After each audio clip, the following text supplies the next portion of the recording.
મિત્રો આપણે દશામાને પધરામણી પૂજા વિધિ થઈ ગઈ છે અને હવે અને થોડીક વારોમાં જો દશામાની તૈયારીઓ કરી લીધી છે બધી અને હવે પધરાવવાની ટાઈમ થઈ ગયો છે. અહીંયા નીચે બેસી અને પૂજા વિધિ બધું થઈ ગયું છે કમ્પ્લેટ. ને હવે આ મારી ને ભાભી છે અને એ ભાભી હવે હાથમાં દશામાને લઈ અને તળાવ બાજુ જઈ રહ્યા છે. ને તળાવ જો કેટલું મસ્ત છે, બરાબર.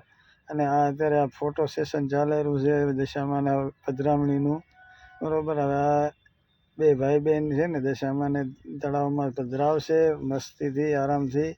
અને જો કહે ને કેટલું જોરદાર તળાવ છે.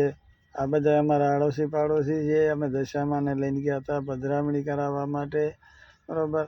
અને આ જો બેનું કેવી મસ્તીમાં છે, ઉમંગમાં છે અને એકદમ સરસ રીતે દશામાના પધરામણા કરવાના છે. અને મિત્ર તમે બની રહેજો, જો કેવી રીતના અમે પધરાવીએ છીએ, બરાબર.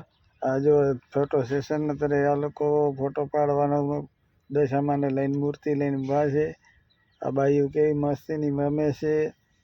અને જો આવા આટલા બધા ને દશામાને પધરાવીને ગયા છે મિત્રો.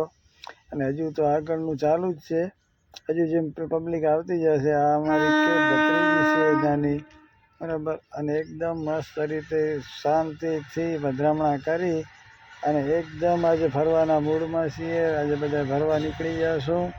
અને તમે પણ મિત્રો જુઓ કેટલી મજા આવે છે, કેવું સુંદર પાણી છે. આ તો નાહવાની ઘણી ઈચ્છા થાય છે પણ ઘરેથી નાહીને ગયા હતા અને શું પાણી અત્યારે સવારમાં ઠંડુ ઠંડુ લાગે છે એટલે આપણે માંડી વાળવાનું જ થાય છે મિત્રો.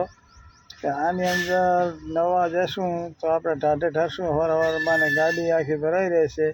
જય દશામાં મિત્રો, બોલતા જાજો જય દશા.